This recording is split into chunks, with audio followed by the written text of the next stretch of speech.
when I was in middle school and my friends were in a band. They were really cool, great guys, but I really wanted to be in the band too. And I Mhm. wasn't. And I was like really jealous.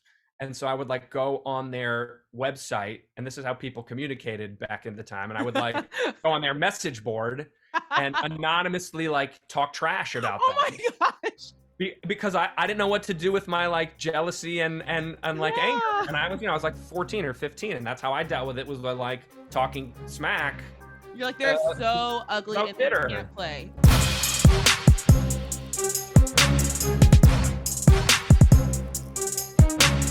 Hello, everyone, and welcome back to a very special episode of Do I Know You?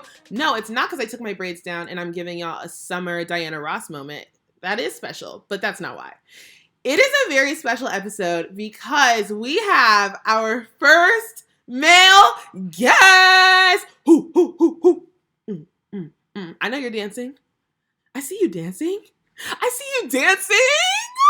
Y'all, I'm so grateful. The story actually, well, I'm going to save that for a Jordy rant, but let's just say God really came through for me this week. I'm so excited to introduce to you my new friend, Jonah Platt. Y'all, Jonah has a long resume, so I'm not even going to front like I'm not reading it, y'all. Like, I had to pull it up. One thing about me is I'm going to do my guest service. Like, I'm not going to, you know how sometimes people are like, they have a long resume, so we're going to shorten it. Nope, I'm about to read it because people deserve to have their flowers while they're still here. Actually, I kind of lied. I'm not going to read all of it, but I'm going to read you a lot of it. Our guest today is Jonah Platt. He is an actor, so you may know him from when he played Fiyero on Broadway in Wicked. Yeah, don't play with him. He's been in Lifetime movies, Netflix's Uncoupled. He's been on NBC Jesus Christ Superstar Live, starring John Legend, Curb Your Enthusiasm, The Office. He's a recurring character in Trolls The Beat Goes On. Like, the credits roll, y'all. He's a writer. He has credits on Parks and Rec, NBC sitcom Mr. Robinson. He's a musician who has done sold out solo shows. He has so many videos on YouTube, and he has some with his brothers as well. They have a beautiful blend. He's a director, a producer. He's also a Jewish advocate. So y'all, truly, we get into all of this interview, and there's like a lot of balls in the air, and he's handling them all flawlessly. Now, Platt, you probably recognize his last name if you didn't already know him from all of his incredible successes. So on one side, his brother is celebrity Ben Platt. So you may know Ben Platt from being the star of Dear Evan Hansen in both film and on Broadway, from Pitch Perfect. I mean, he's in Parade right now on Broadway. He performed at the Tonys the other day. Like, there's a lot going on with Ben. He's amazing. But what I'm learning is his whole family is incredible because Jonah is a star. His dad, okay, so that was his brother. His dad is a film, TV, and theater producer who produced Legally Blonde, like The Little Mermaid, La La Land, Into the Woods, Dear Evan Hansen, so much there. And then his mom is Julie Platt, who is a beautiful Jewish community leader. She's a philanthropist and true servant to her community. So there's like a lot of spotlights, and it's interesting because he has a spotlight on him too. So I really am so excited for y'all to learn from him. I had a blast talking to Jonah. And so we're going to get right into it, y'all. Please welcome Jonah Platt. Jonah, hello. I'm so excited to have you. Thank you, Jordan. So happy to be here. It's great to meet you. It's so great to meet you. I love your energy already. I have 10,000,005 questions for you, so I want to jump right in.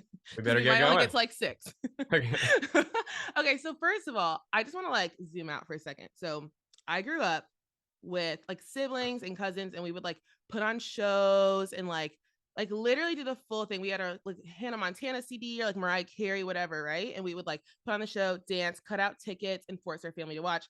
I imagine your childhood was very similar, considering. Very similar. Okay, yes. Yes, my whole childhood was, I mean, not Mariah Carey and Hannah Montana, but putting on like musicals, musical theater. It was all Broadway stuff, or making them up, looping in whatever cousins were visiting in town, definitely the siblings going hard, putting on shows. Like in 5th grade, it was like, do a project. I was like, oh, I'll make a show. Period. And made a program, and like I'm printing stuff out. Yeah, so That's very, very amazing. similar. It's Yeah. just so funny how that's such a universal experience. And shout out to all the parents that were forced to be in the audience, honestly. Well, it's pretty cute. I mean, they probably enjoyed it. It's like, what more fun is that than watching your kids like create something together and have a good time? That's true. I think my parents thought it was cute the first 3 times, but like when it became 3 times a day, it was like, Okay, that's all right. There's a limit. there's a limit. Exactly. There's a limit. So, okay, I am a talk show host and I love interviews. And so, thank God there's just so much of you online. So, I was really in the depths of Google. And you were talking about family and you said something that really resonated with me. And I want to start the interview off with this. So, you said you deserve to take up space in the circles you inhabit. And I think you were saying it in reference to Jewish identity, which I definitely want to talk more about. Hmm. But I think the reason it resonated with me was like that exact statement was what like tipped this show into reality. Like I felt so small and so limited in so many ways. And you're in a career path where many people might compare you to your dad or even your brother, Ben Platt. So, how have you managed to take up space and find your own lane? It's a great question. Part of it is the fact that I'm the older brother for Ben. So like I was already sort of trying to carve my own path while he Yep. was still in school. Yep. So I was sort of already going down the road, but I've tried to just quiet the voices and do my own thing because it's my life, and whatever I accomplish or don't accomplish is going to be what I'm experiencing and what I regret or don't regret Yep. later on in life. So you have to just find a way to gird yourself mentally and keep pushing and compare yourself as little as possible. I mean, maybe other people compare me. No one compares me worse than I compare myself. Mm, So I have to really try to fight that so that yeah. I can just, as they say, run your own race. Yes, that's such a real thing about the self comparison. Like I always anchor onto the quote, like comparison is the thief of joy. Yeah. And like, whoa, that's very real. But I also feel like, I don't know, in so many, I was telling you before this, in so many ways, I felt like people were trying to compare me to my brother. But honestly, like, especially going through like high school and college when I was still trying to figure out like what it is, like that was my lane. I felt like I was doing the comparing. Like, honestly, very few Mhm. people know this, but like a week after my brother got drafted, I quit basketball. My dad had just installed a court. I was like, I'm not doing this. I'm not about Mm. to put myself even like close to the same lane, you know? So that's a very real thing. Yeah, I totally get that. Yeah. And something I found very interesting and honestly striking was I was reading one of your interviews. You did an interview while you were at Fiero on or on Broadway for Wicked. Hmm. Congrats, by the way. Thank you. Amazing. Thank you. And yeah, it was just so interesting because the interviewer, I don't know if it was like you sent responses in or if they asked you, but they asked you like any advice you've gotten from your little brother. And I just found that so interesting because I'm like, no one would ask me that. Like, oh, have you gotten any advice from your little sister? Or like, I would not ask Beyonce, have you gotten any advice from Solange? Like, does that irritate you in a way where you're like, I mean, you wouldn't ask any other person that, you know? Yeah. It's tricky. It's like I know what they mean by it, and like obviously Ben is the star power, so like Yeah. people are like looking to bring him up a lot in things that Mm, I'm involved in because that's like a good connection for their audience for them to make. mm, But I would be lying if probably I can't put myself back. It was like 7 or 8 years ago, but yeah.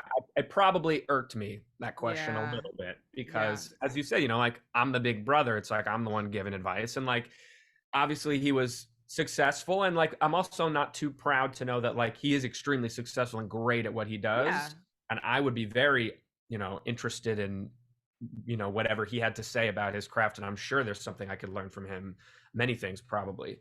But just in that context, yeah, the knee jerk is like ooh, but then the mature senses Right. prevail and you move through it. Right. Maybe that's what I'm still developing is the maturity. I think I'm still in the knee jerk stage. Hey, it's totally natural.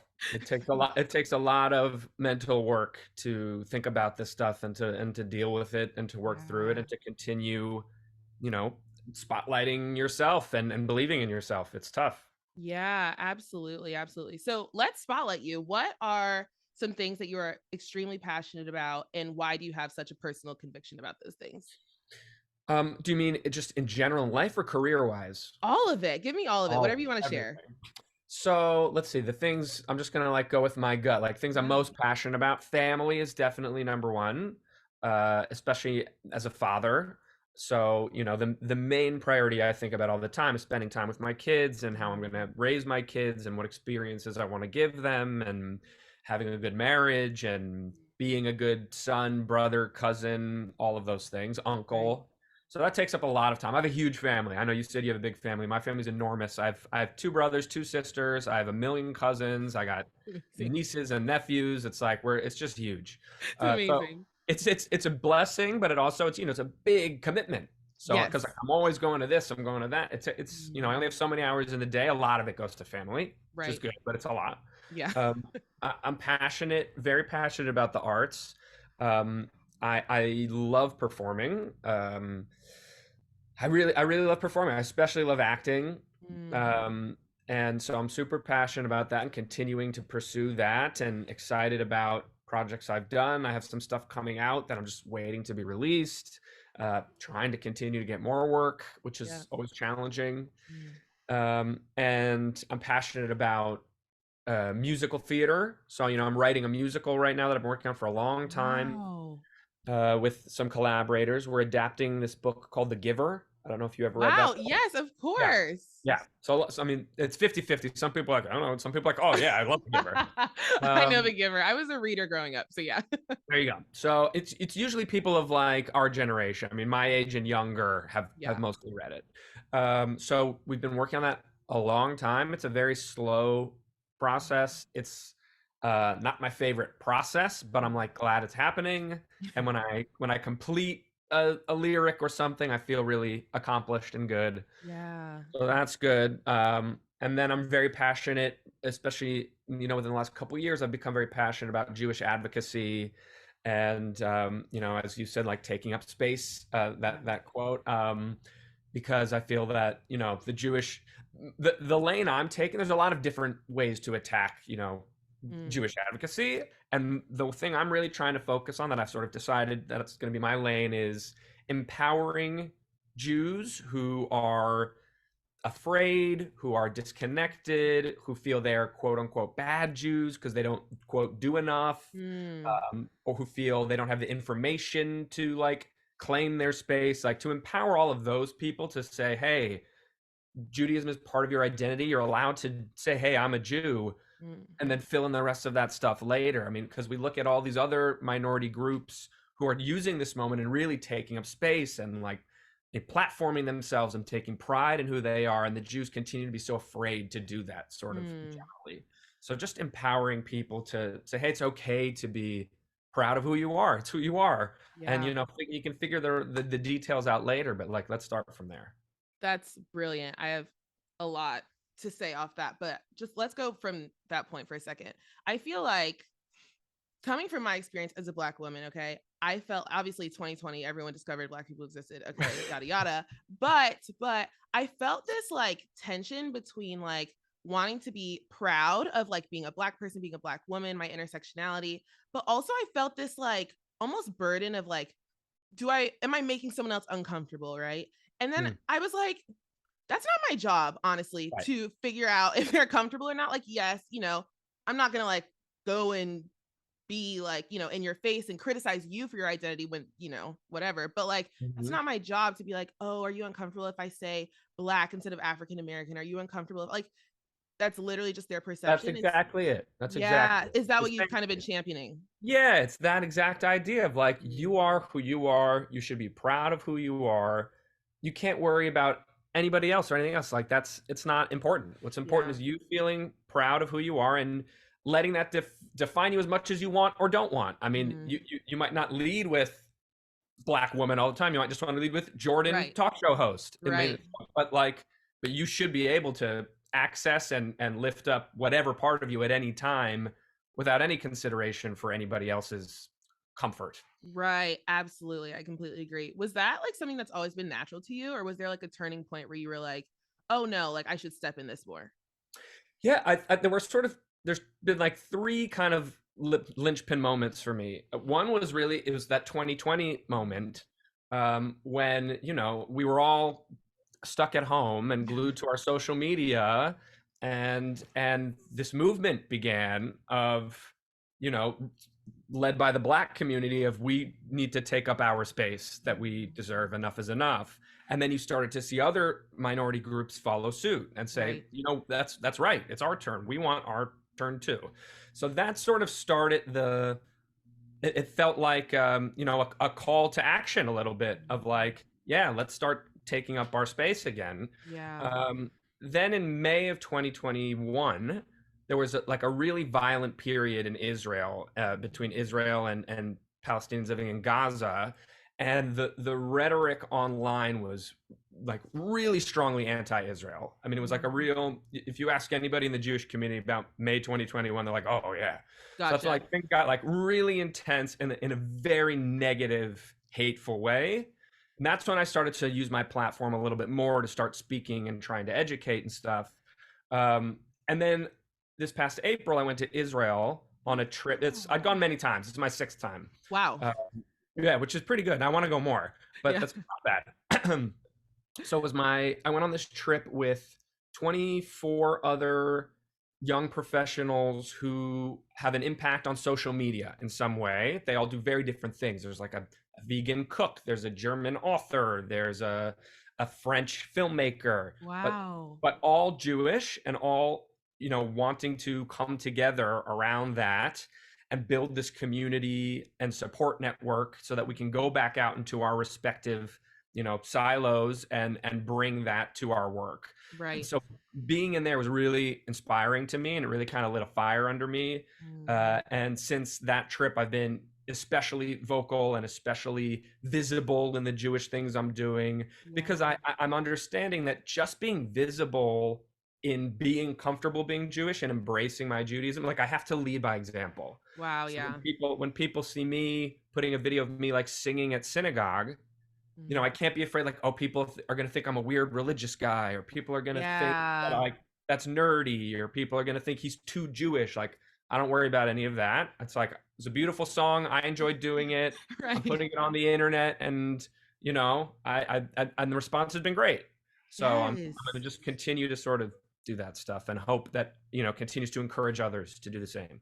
Jonah, it's like you're reading my mind right now. I feel like we have very similar like convictions, and I really respect that, especially the part about like, I'm just going to do me, and how you perceive it is how you perceive it, but it's not on me. And you know, I understand that your mom's like a Jewish community leader, which is incredible. So beautiful. She's beautiful. When I was looking her up, Thank you. I just found this really interesting. So she had basically like introduced you or something, some ceremony. I feel like you've done 10,000 ceremonies, and I just feel like I've seen them all. But you had said the man I want to be is one that honors the legacy of my parents. Beautiful, right? And so I'm wondering, how have you found the line between like honoring them in your own individual way, especially in that space when it comes to Jewish advocacy, and also not falling into their shadow, because you kind of have it from all sides? So, I mean, it's there's 2 buckets for that, really. There's like the entertainment side with my dad, and then there's the Jewish advocacy side with my mom, and also a little bit my dad. So on the in both regards, my parents have been excellent about giving me, like, they've never put pressure on me to be or do anything. They've really let me like carve my own way, sometimes for better or worse. Like sometimes I'm like, can you guys like do something? Help. Yeah. And so like my dad is actually like trying to be more helpful recently, because we like talked about it. I love that. Yeah, but in it mostly for the good. There's not been any pressure, so it's really been like, find your own path, find your own way, do what makes you happy. And so on the Jewish side, you know, this is all coming super organically, the way that I'm getting involved. I went to Jewish day school and Jewish summer camp as a kid, and I was like #1 rebel. Like I hated it. I was in detention all the time in middle school. I had 30 detentions between age 8 and age 13. Were you like the class clown? Like, what were you doing? Yes, I was like the leader. I was like the rebellion leader. Like, just there was the whole group of us, and the school is very different now. But like, we just got locked in these sort of rebellious power struggles. And when you're that age and you're in day school and you're at day camp, Jewish camp, it's like you're getting force fed a little bit, right? Sure. Like you didn't sign up to be there, but of course, if not, you're a kid, you can't really decide what you know you're gonna be getting. But so I was a major rebel. So who, you know, flash forward 20 years, like this could very well not have been my path, but it organically became it. And just, as I matured, I realized all the good that had come from that Jewish education, and how like grateful I am that I have the literacy of the Jewish, liturgy and holidays, like all the stuff that I can make my own choices about what I do want to observe, what I don't. But like I know it all, and I can sort of speak anybody's language when it comes to Judaism, because I know enough about it. I've been exposed to so much. And then having a family has been like another big boost for me identifying even more as Jewish, because now I'm raising kids, and I have a wife, and we're building like a home. So it's, how do we do that Jewishly, and what Jewish things are we imparting to our kids and giving them a sense of identity from day one? So it's all organically blossomed, and my parents are just super proud of all the stuff I'm doing. They're constantly telling me how proud they are when I speak out, when I do stuff. And my mom and I, as you said, like we were in that ceremony together. We've gotten to like cross paths in the Jewish world a few times. It's like for her, it's like Christmas heaven, morning. So, well, not for her Christmas morning, but you get it, right? Yeah, I'm with you. Yeah, and then on the entertainment side, it's definitely a little bit trickier, because when I show up to a space, there's sort of my name sort of says something before I even get there sometimes. And it can be for better or for worse. Sometimes it can be for worse, I feel, because especially we're in this moment where people are feeling like very threatened by entertainment families in a weird way. The whole like nepo baby thing, which to me is like total BS. That's just it reminds me of like when I was in middle school and my friends were in a band. They were really cool, great guys, but I really wanted to be in the band too. And I wasn't, and I was like really jealous. And so I would like go on their website, and this is how people communicated back in the time. And I would like go on their message board and anonymously like talk trash about them. Oh my gosh.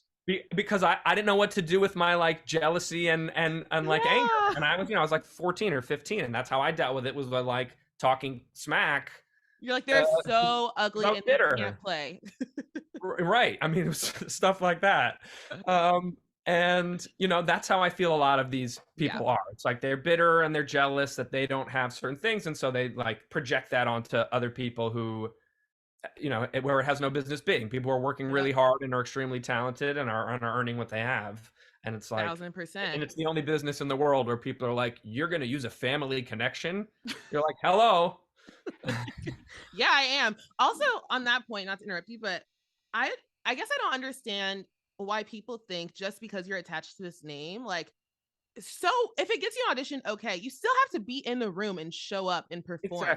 Exactly. That part's crazy. It's like when you're in a high level. I was in I got cut out of it, unfortunately, but I was in a movie called Babylon that Damien Chazelle directed. He's like an Academy Award winning director. And I'm like, that guy's not going to hire me if he doesn't think I'm going to be good in his movie, guys. Like, literally.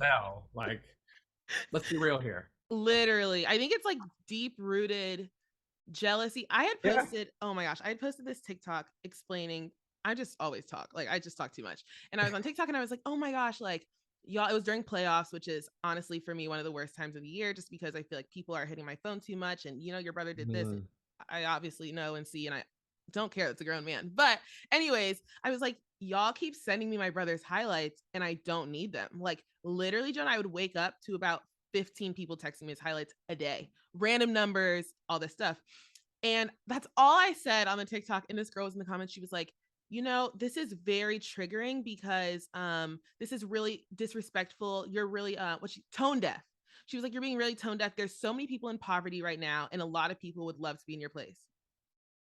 Okay. Literally, I didn't even give her the time of day of a response. Ma'am, this is a Wendy's. Get out of here. Like, what? Like, I just think it's very misplaced and misdirected. Exactly. Jealousy. Yeah. It's a jealousy and a bitterness. Yeah. Of wishing that, coveting what somebody else has. Exactly. I'm glad you relate. That's another beautiful thing of this show is I'm like, I'm literally not insane. So many people are going through. Oh, and I totally, it would definitely bother me if I was inundated with clips of my brother every time the guy was, performed somewhere. It would be very irritating. So Like, I know he's amazing. I watched it already. I watched it already. I texted him about it already, and like, yes, I'm doing good. How are you? Like, Right.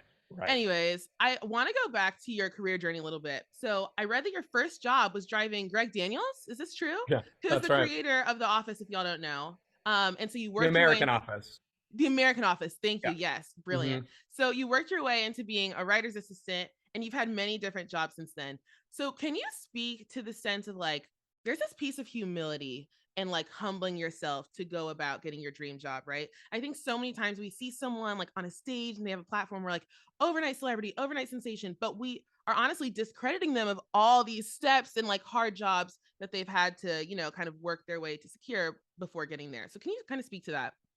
Yeah, I mean, that's the people we see. It's like 99% of them have been hustling for a really long time. I mean, some of them get really lucky and it happens early, and then we think that's the path. It's like, oh, they got discovered and now they're a star, and like that Right. does happen, but that's the lottery ticket. I mean, Yeah. most people are grinding and going from small little thing to small little thing and trying to put one brick in top of the other. Yeah. So I definitely did that. I've done it on the acting world. I'm still doing it. I'm still trying to get to the next level and doing a little bit here, a little bit there, one brick on top of the other. I was doing it in the writing world. I actually sort of gave up on the writing world because I was getting fed up with how slow and difficult I found it to be, because it was so luck based. Wow. It was really a roll of the dice. Is the show that I land on going to be successful? And it's, think about that flow chart. It's like, if it's not, you're unemployed again, Right. and you're starting back at zero. Yeah. If it is successful, is the person who runs it, do they like to hire assistants up to become writers? And if it's a no, it's like, well, then you're stuck in a job that's not going anywhere. Yeah. And I never got to that situation where it was a successful show with a showrunner who would hire up me from an assistant, or give me a chance to write a script. And I was doing the writer's assistant thing for like 5-6 years, and it's my early 20s, and I was just like going crazy, feeling like I was stuck in this box that I couldn't get out of. And then some acting opportunities arose, and I was like, all right, I'm going to go that direction, and if I want to be a writer, I'll try to be what I call a line cutter, which is, I'll make my own thing and try to make that pop. And if that pops, great, then I'll be a writer. But I don't have the patience to it's not just patience. It's like, I don't have the faith, let's say, that it's going to work out if I just keep trying this route. I feel like it's going to be another 10 years before I get to be doing what I want to be doing. So that was a decision I made, for better or worse. And, it led to me being on Broadway. So I think it was probably a good decision. I think it was good. Yeah. But, it's been challenging on the writing side.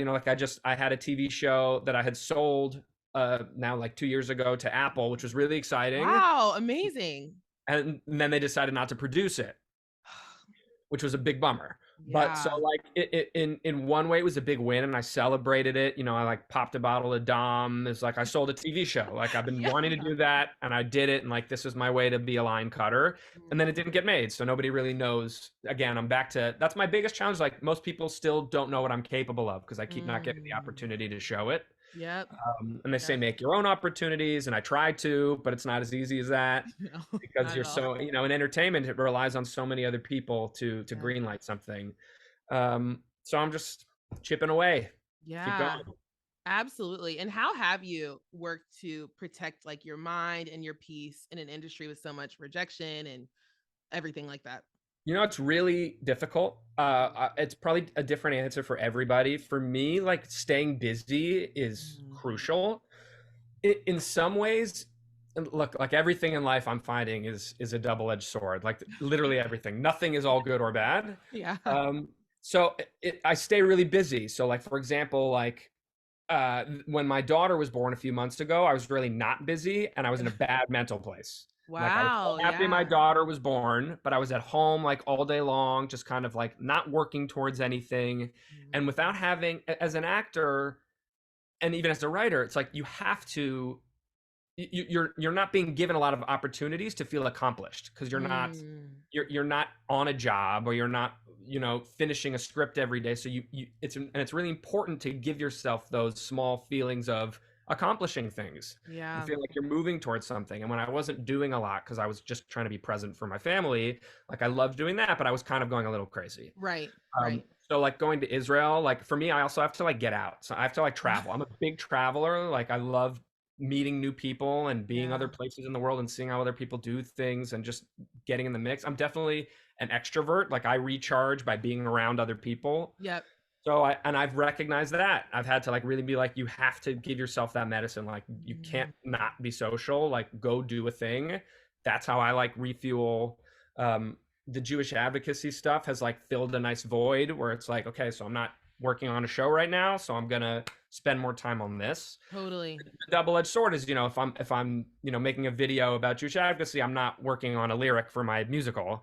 Right. But so I'm trying to balance. I'm still trying to find the balance of how much Yeah. to spend on auditions, how much to spend on the musical, and how much to spend on the Jewish advocacy stuff, on top of being social and being involved, philanthropically and being involved with my family and all the other things. It's a lot.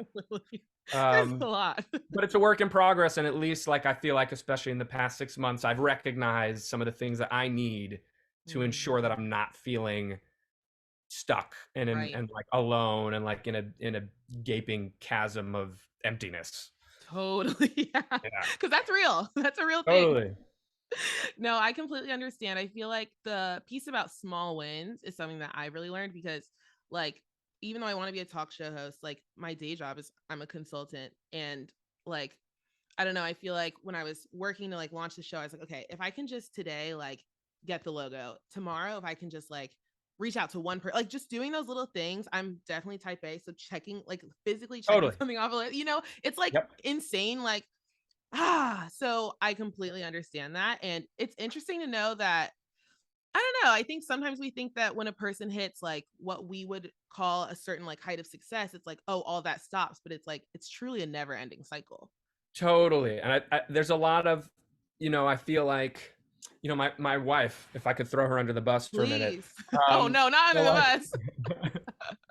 so like I could hear her voice. Like, when there's like a success, let's say somebody from Friends, like isn't one of these actors. This is where it's come up. And like, they're not working as much anymore. She's like, I don't feel bad for them. They made their money. They had an amazing show. And I'm like, I get that. But also like they're a human being and like this is what they love to do. And because of this other thing, they're like not getting opportunities anymore. And they're like not allowed to do what they thought they'd be doing their whole lives. So Yeah. like we don't often put ourselves in these people's shoes. Like you said, they're like, oh, they made it. They're great. They should be happy. But like at every level, you want to be getting to the next level. Right.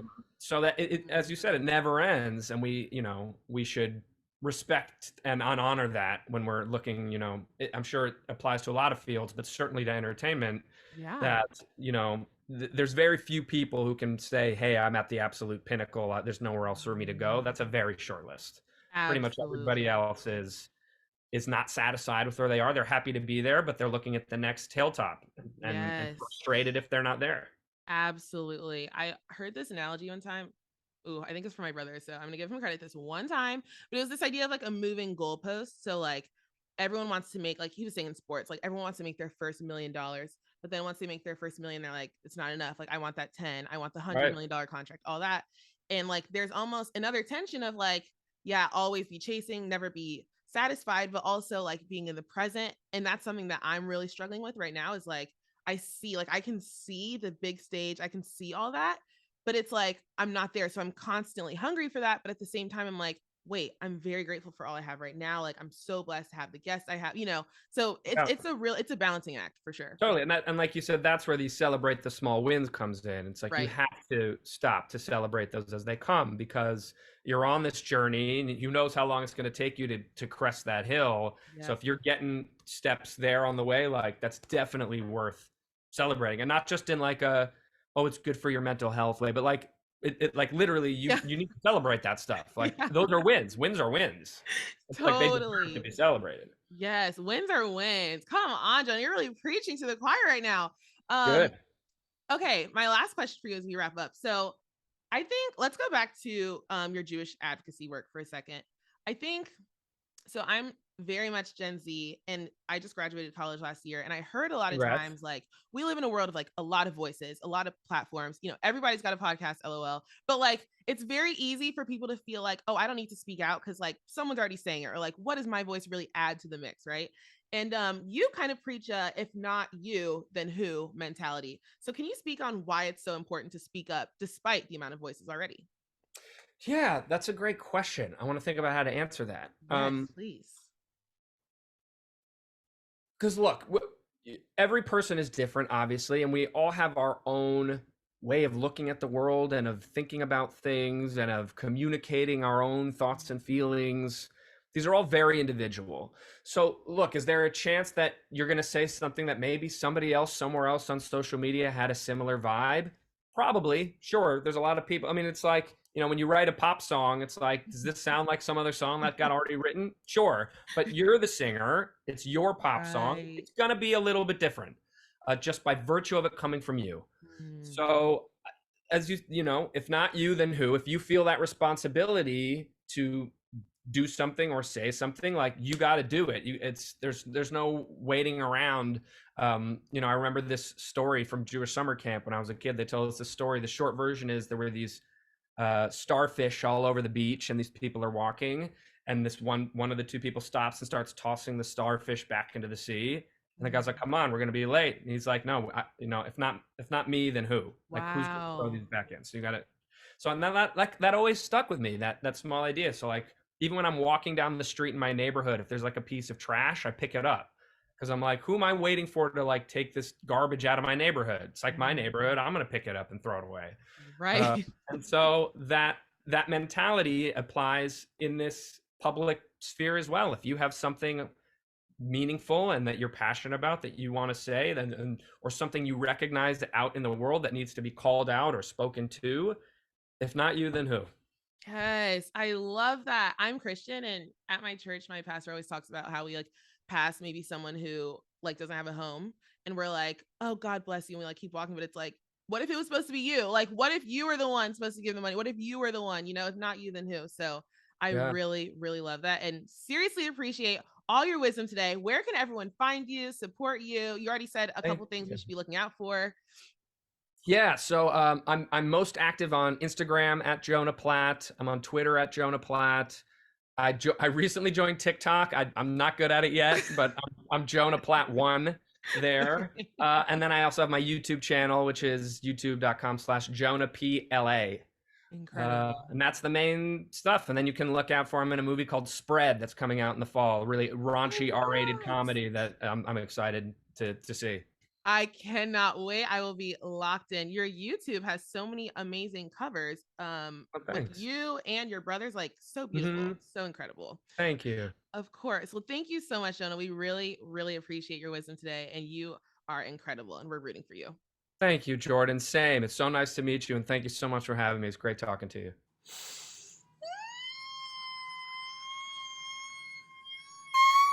I mean, you see the material. What do I need to say? You see the material. I am inspired. I am rejuvenated. I feel emboldened. I feel like, I don't know, just like walking in purpose with such a conviction. First of all, thank you, Jonah, for coming on and imparting your wisdom so early in the morning. Y'all don't even want to know how early we're recording this, but truly so thankful for him.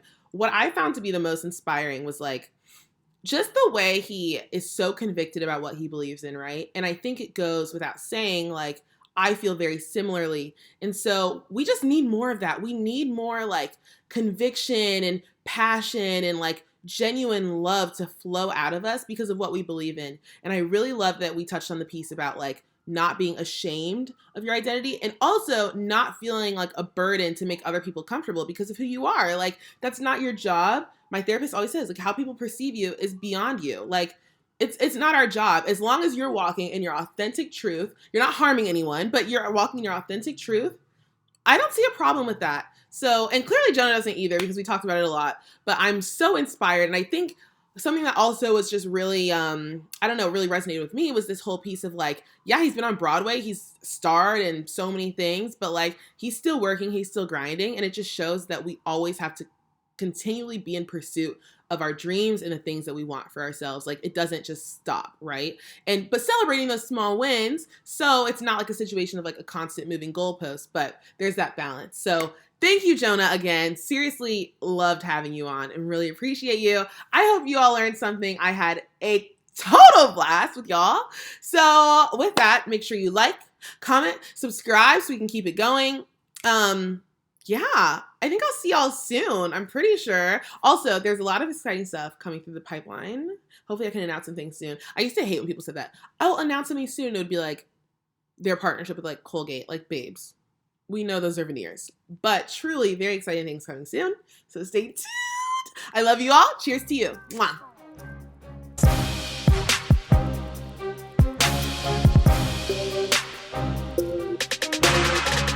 This girl was in the comments. She was like, you know, this is very triggering because this is really disrespectful. You're really tone deaf. She was like, you're being really tone deaf. There's so many people in poverty right now, and a lot of people would love to be in your place. Okay. Literally, I didn't even give her the time of day of a response. Ma'am, this is a Wendy's. Get out of here. Like, what?